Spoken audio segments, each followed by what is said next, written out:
오늘은 창세기 2장 4절 말씀, 창조주 하나님이 오늘도 나와 함께 계신다 라는 제목으로 히브리어로 다같이 은혜받아 보겠습니다.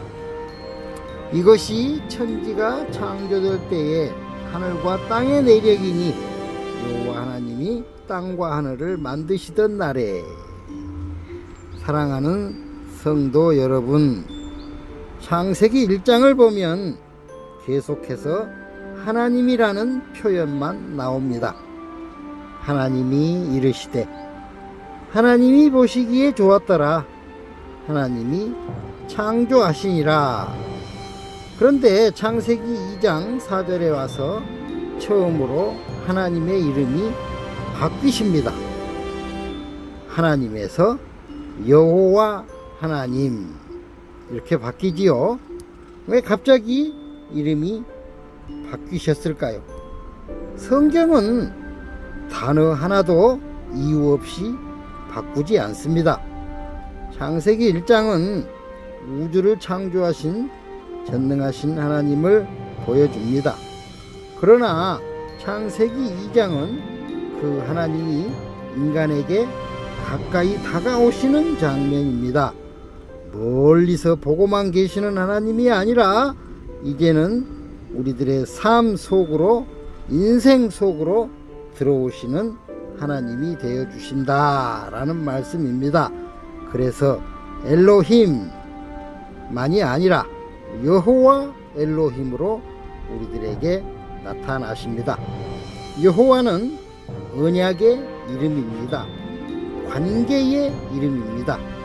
나는 너의 하나님이다. 나는 너를 떠나지 않는다. 나는 너와 함께한다 라는 이름입니다. 여러분, 우리 인생이 힘든 이유는 돈이 없어서만이 아닙니다. 무슨 병이 있어서도 아닙니다. 외로워서입니다. 혼자라고 느끼기 때문이지요. 사람은 옆에 누가 있어도 마음이 혼자일 수가 있습니다. 가족이 있어도 외롭고, 친구가 있어도 외롭고, 교회에 있어도 외로울 수가 있는 것입니다. 그런데 하나님은 창세기 2장 4절 말씀에서 이렇게 말씀하십니다. 나는 멀리 있는 하나님이 아니다. 나는 내 인생 속으로 들어가는 하나님이다. 히브리어로 여호와는 야훼라고 있습니다. 요드, 해, 바브, 해, 야훼 이렇게 있습니다. 야훼. 첫 글자는 요드입니다. 하나님의 손입니다. 우리의 인생을 뒤돌아보면 우연 같았던 일들이 많이 있습니다. 그때 왜 그 사람을 만났을까? 그때 왜 그런 길로 갔을까? 그때 왜 내가 살아났을까? 지나고 보니 우연이 아닙니다. 바로 하나님의 손이 나를 돕고 계셨던 것입니다. 요셉도 형들에게 팔려갈 때는 아주 무섭고 하나님을 몰랐습니다. 하나님이 나의 도움이 되지 않으셨지요. 노예가 될 때도 하나님이 나를 돕지 않았습니다. 감옥에 갇힐 때도 그 하나님은 나를 모른 채 하셨습니다. 그러나 요셉은 마지막에 이렇게 고백합니다. 창세기 50장 20절 말씀.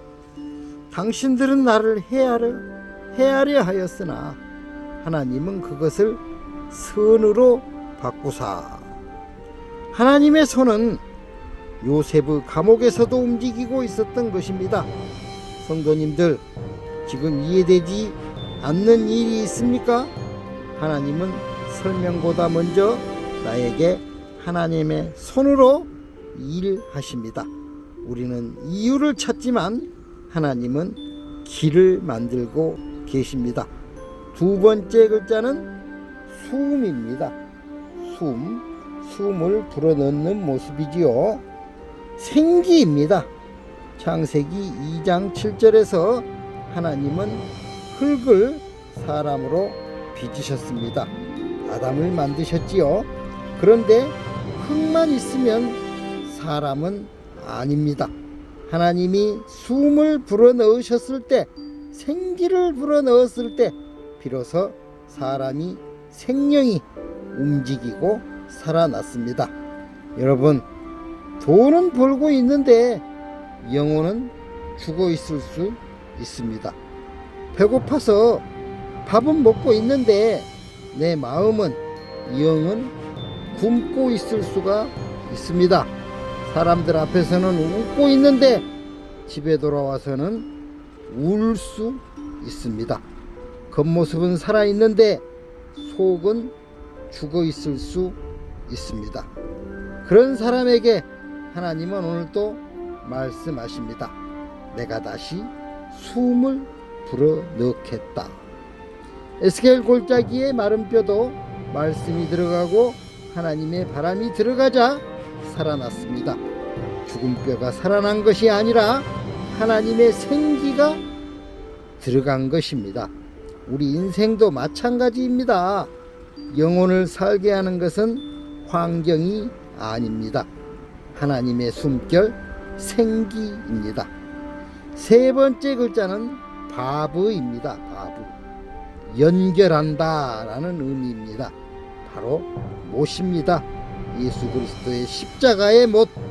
사람은 죄 때문에 하나님과 연결이 끊어졌습니다. 그래서 늘 허전합니다. 이 세상 모든 것을 다 가져도 나의 영혼은 채워지지가 않습니다. 왜입니까? 나는 원래 하나님과 연결되도록 창조되었기 때문입니다. 휴대폰 충전기를 뽑아 놓으면 겉으로는 멀쩡합니다. 하지만 점점 방전이 되지요. 우리 영혼도 하나님과 끊어지면 그렇습니다. 그래서 예수님이 나에게 오셨습니다. 하나님과 끊어진 나를 예수 십자가 못으로 관계를 다시 연결하셨습니다.